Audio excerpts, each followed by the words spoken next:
All right, welcome back to the deep dive. Today we're diving into something pretty fundamental to like modern life, something that honestly you're interacting with constantly, even if you don't even realize it. We're talking about critical minerals. I mean, think about it. Your smartphone, the push toward electric vehicles, and even like how we generate cleaner energy, all of it, really all of it hinges on these elements, a set of elements that are absolutely essential for like technology and our economies. But, and this is a little concerning to me, whose supply lines are surprisingly vulnerable. You're absolutely right. We're talking about the really irreplaceable ingredients in things like rechargeable batteries that power, well, everything now, your phones, your laptops, and increasingly even your cars. Oh. And they're vital in, well, the more advanced electronics we use, even things like making gasoline refining more efficient. And what's, I think, really fascinating, but also, a bit concerning, is that these crucial materials, I mean, they're not always just abundant, right? Where they're found and processed tends to be geographically concentrated, which, as you can imagine, I think creates some potential risks. So, okay, let's unpack this a bit because I think understanding where these materials come from and how we can ensure a stable supply, it's becoming increasingly critical. And that's really where our deep dive comes in today. We're looking at a pretty ambitious, a really insightful collaboration called the Critical Minerals Mapping Initiative, or CMMI. This is a partnership between, well, some of the big geological institutions out there, the big guns, the USGS, the Geological Survey of Canada, and Geoscience Australia. So we're talking some pretty serious brainpower focused on this issue. Absolutely, yeah. These three major geological surveys, I mean, they recognized the growing need and the urgency, I think, for, well, a much clearer picture of global critical mineral resources. Their joint effort, the CMMI, is designed specifically to do just that, to enhance our understanding significantly, I would say, of where these critical minerals are located around the world. Yeah, and the key outcome of this initiative, but the thing that we're really, really digging into today, is the critical minerals in ores database, or CMIO. This isn't just like a dusty list of rocks, right? Yeah. We're talking a sophisticated database that brings together a really huge amount of geochemical data from ore deposits from literally every corner of the globe. It's fascinating, the sheer amount of detail they're compiling here. I mean, the CMIO database is essentially a record of the chemical makeup of, well, numerous ore deposits, with, of course, a particular emphasis on identifying and quantifying the presence of these critical minerals. You see, while we often have, pretty good data on the main things being mined, the big things like your copper or zinc, the critical minerals that are often found alongside them as byproducts, those haven't always been as well documented or as publicly accessible. So because they're often produced in smaller volumes compared to those primary commodities, the data just isn't always readily available. That's a really great point. So for you, the listener, whether you're, working in tech or maybe involved in investing or maybe you're just trying to make sense of like the future of energy and the materials that are going to power it, the CMIO database, I mean, it really acts like this detailed treasure map. It gives us a much clearer idea of where these critical minerals might be found and their potential to be recovered as, valuable byproducts from existing mining operations. It's a real shortcut to getting informed, especially in an area where solid data can be surprisingly hard to come by. So now that you understand why these minerals matter and kind of, the ambitious effort to map them, let's look at some concrete examples of what this treasure map is actually revealing. What makes this database so useful, I think, is its structure. The CMMI, they developed this shared classification system that groups ore deposits based on, well, their geological environment, their broader group, and their specific type. And this is really important, I think, because it allows for really meaningful comparisons of data from different regions and different geological contexts. It's like having, a universal language for talking about ore deposits. It makes it much easier to see patterns and to communicate. So it's not just a jumble of numbers, which can, sometimes happen with big databases like this. There's a real system in place to help us make sense of it all. So we're talking about a framework that helps us identify trends and draw conclusions from potentially thousands of different samples. So how much data are we actually talking about here? Well, the database right now, it currently holds data from over 20,000 individual samples. These samples, well, they represent over 100 distinct deposit types, all categorized within 10 sort of broad geological environments. And that provides, well, a really substantial foundation for doing detailed analysis and understanding, the global picture of critical mineral distribution. We're talking over 20,000 samples. That's really the scale of this effort. It's pretty remarkable. That is a massive amount of geological information. And it sounds like this is constantly evolving, It's not a static thing. So how does the CMMI keep growing and improving the database over time? Well, the CMMI, they actively seek contributions of high-quality geochemical data from, a range of sources. They're looking at researchers in universities, government research organizations, even companies within, the mining industry. And they're really looking for data from well-understood geological samples that have been analyzed using, modern and reliable methods. Okay, so if there's a geologist out there listening who has some relevant data, how can they contribute to this effort? Well, the CMMI has made the process pretty transparent. They've published guidelines on how to submit data along with a datasheet template, and it's all accessible online. You can actually find links, even a QR code in the source material we've been looking at. It's truly a collaborative effort to build a more sort of complete global understanding. Okay, so we have this huge, well-organized database. Let's get into like what it tells us. What are some of the key insights that are emerging from this wealth of data? Now, the report starts by highlighting porphyry deposits. What makes them so important when we're talking about these critical minerals? Porphyry, copper, molybdenum, gold deposits. They fall under what we call the magmatic hydrothermal environment in the CMIO's classification system. Basically, think of it as processes involving these hot chemically active fluids rising from deep within the earth, and they interact with rocks and, deposit valuable minerals. These deposits are incredibly significant because they are already major global sources of really important metals like copper and molybdenum. But here's where it gets really interesting. These same deposits also happen to be the primary source. We're talking nearly 90% of the world's tellurium. Wow, nearly 90%. That's pretty significant. Now, tellurium, just a reminder for folks who might not have the periodic table memorized, that's a key ingredient in things like high-efficiency solar cells, right? So it turns out these copper mines are playing this surprisingly central role in the expansion of green energy technologies. Right. So when we talk about, scaling up solar energy, well, the health of copper and molybdenum mining becomes surprisingly central to the availability of a key ingredient for solar panels. That's a connection you might not immediately consider. It's really fascinating, yeah. And the CMIO database, it allows us to delve even deeper. By analyzing, the detailed geochemical data, we can see that these porphyry deposits, they also have the potential to supply other critical minerals as byproducts, things like selenium, rhenium, and even platinum group elements. It's all about maximizing the overall value we can extract from these existing ore bodies. The report even mentions figure 3, which shows these box and whisker plots for selenium, tellurium, and iridium in porphyry deposits, specifically in the United States. Now, for our listeners who might not be statisticians, what do these plots actually show us? You can think of them as kind of visual summaries of the range of concentrations for those specific elements within mineralized samples from various U.S. deposits, places like Morenci, Pebble, Bingham Canyon. The box itself, it roughly indicates where the majority of, the typical measurements fall, and the whiskers extend out to show the broader spread of the data. So you get kind of the extreme highs and lows. Often you'll see like a dot or another symbol in the box indicating the average value.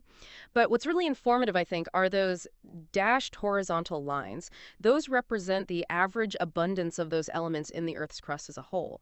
So if you imagine, all the measurements of, say, tellurium in a deposit, lined up, the box roughly shows you where most of the typical measurements fall, and the whiskers show you those, extreme highs and lows.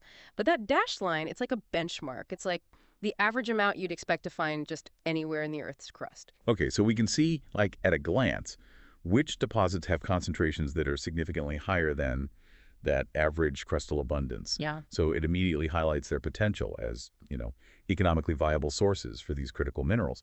And the report even goes as far as providing the ore tonnages for these deposits, which really helps to put the scale of this potential into perspective. Exactly. For example, we can visually compare the range of tellurium concentrations in, a really large deposit like Pebble in Alaska to, a smaller one like Bisbee Queen in Arizona. And this kind of detailed data is incredibly valuable for, things like resource assessment and for making informed decisions about supply chain planning. Now, the report also delves into what are called regional metasomatic deposits. Mhm. Specifically, they look at iron oxide copper gold, or IOCG, and iron oxide apatite, or IOA, deposits. These sound like they might be a bit more complex geologically. So what can the CMIO database tell us about them? You're right. Their precise geological origins are still being debated, in the scientific community. But the CMMI very conveniently groups them together under this broader category of what's called the regional metasomatic environment, which involves large-scale chemical alteration of rocks driven by heat and fluids over, pretty significant geological areas. Interestingly, the database further subdivides these deposits into those that are predominantly hematite, which is another iron oxide mineral, and those that are predominantly magnetite. What the data reveals is that this seemingly simple distinction actually correlates with different enrichments of critical mineral. So the data within the CMI database, it's actually helping to refine our fundamental understanding of these different deposit types themselves. It's going beyond just pinpointing potential sources of critical minerals. It is. It really is. The analysis of the geochemical data within the CMAO database strongly supports these classifications, and it reveals distinct patterns of critical mineral enrichment. For instance, magnetite-dominant IOCG deposits tend to show higher concentrations of cobalt, which, as we know, is a crucial component in many types of batteries. On the other hand, light and heavy rare earth elements, those essential ingredients in everything from powerful magnets and advanced electronics to various medical technologies, those are found in greater concentrations in IOA deposits and in the hematite-dominant IOCG deposits. Figure 4 in the report visually illustrates kind of these key differences with those box and whisker plots for important elements like cobalt, copper, scandium, lanthanum, and dysprosium in significant deposits like Salobo, Pea Ridge, Olympic Dam, Kirunavara, and Ernest Henry. And just like with the porphyry deposits, the ore tonnages are included, so you get that all-important sense of scale. It's really striking how these seemingly subtle differences in, the dominant iron oxide mineral within a deposit Yeah. can have such significant implications for the types and, the amounts of critical minerals that we might find there. So Mhm. depending on whether a deposit leans towards hematite or magnetite, we might be looking at a very different suite of potential byproduct resources. Exactly. The CMIO database, it allows us to kind of move beyond that more general understanding and to really appreciate the specific critical mineral potential of these different subtypes of ore deposits. And that kind of detailed information can then inform, more targeted exploration efforts Right. and potentially lead to more efficient and comprehensive resource extraction. Now, zooming out a bit, the report also gives us a global perspective. They have a map showing where all this data is coming from, and also a radar plot. So what additional insights do these visuals provide? Right. So figure 1, it provides a broad overview, visual overview of the geographic locations of all the samples that are currently included in the CMIO database. And they've color-coded all the data points according to their primary deposit environment. So, at a glance, you can get a sense of the global spread of the data and also identify regions where more data might be particularly valuable for certain deposit types. Now, figure 2, the radar plot, that offers a different kind of visual comparison. So imagine a series of spokes radiating out from a central point, with each spoke representing a specific critical mineral. For each major deposit environment, they draw a line connecting points along these spokes. And that line shows the relative abundance of those minerals compared to their average abundance in the Earth's crust. So the further out the line extends along a particular mineral spoke for, a given deposit type, the more enriched that mineral tends to be in that environment relative to that average. It's a really efficient visual way to quickly identify, which geological settings are most promising for specific critical elements. So a quick look at that radar plot could tell you, for example, that certain types of volcanic basin hydrothermal deposits tend to show much higher levels of germanium compared to its typical concentration in the Earth's crust. Exactly. It becomes a really powerful tool to quickly identify which geological environments hold the most promise for those specific critical minerals that, we're interested in securing. Now, to really bring this all together and highlight why this information is so relevant to our everyday lives, The report includes a really useful list detailing the primary applications of some of the key critical minerals that we've been discussing. And it's quite a diverse range of uses. It really hits home when you see that list.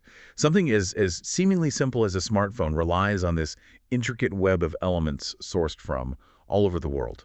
It's remarkable, isn't it? I mean, we're talking about elements like cobalt and lithium that are, well, essentially at the heart of rechargeable battery technology, gallium and germanium that are, essential in our advanced electronics and optical fibers. Indium, which is crucial for LCD screens, niobium that strengthens those, steel alloys, and the platinum group elements, which act as those vital catalytic agents in various industrial processes. And then you have the rare earth elements, which as a group, I mean, they're just indispensable for everything from those high performance magnets and energy efficient lighting to those advanced communication systems and medical imaging technologies. And rhenium, it's used to improve the performance of lead free gasoline and also in high temperature superalloys. Selenium, it finds its way into glass production and solar cells. Tellurium is used in steel making and those thin film solar panels. Tin is vital for solder and protective coatings and even in superconducting magnets and LCD screens. And finally, we have zinc, which is essential for galvanizing steel and in various alloys and in those alkaline batteries. It's a long and varied list, but it really underscores how fundamentally these minerals are woven into the fabric of our modern technological society. It's almost mind-boggling when you see it all laid out like that. These aren't just these obscure entries in the periodic table we're talking about. The fundamental building blocks of so much of what we depend on every single day. So to bring everything together, what's the overarching significance of the CMIO database and the Critical Minerals Mapping Initiative for you, the listener? I think the CMIO database, it represents this significant leap forward in our understanding of the global availability of these critical minerals. By systematically compiling and standardizing, all of this geochemical data from ore deposits worldwide, it provides an invaluable tool for identifying potential new sources. And particularly by highlighting, the potential for recovering these materials as byproducts from existing mining operations. I think this improved knowledge, it's absolutely crucial for informing effective strategies aimed at ensuring, the long-term security of these vital supply chains, which in turn is essential for supporting the continued growth of clean energy technologies and countless other industries that are, well, fundamental to our future. Absolutely. It's about, looking beyond just the primary product of mining. It's about recognizing that often untapped value that lies within our existing mineral resources. And when you consider the sheer diversity of geological environments that host these critical minerals and the ongoing dedication to expanding the CMIO database with even more data, it really sparks a fascinating question. What new insights or completely unexpected potential supply sources might future research uncover, and how could those discoveries ultimately reshape industries and the entire technological landscape as we know it? It's definitely something to keep in mind. Thanks for exploring this deep dive with us today.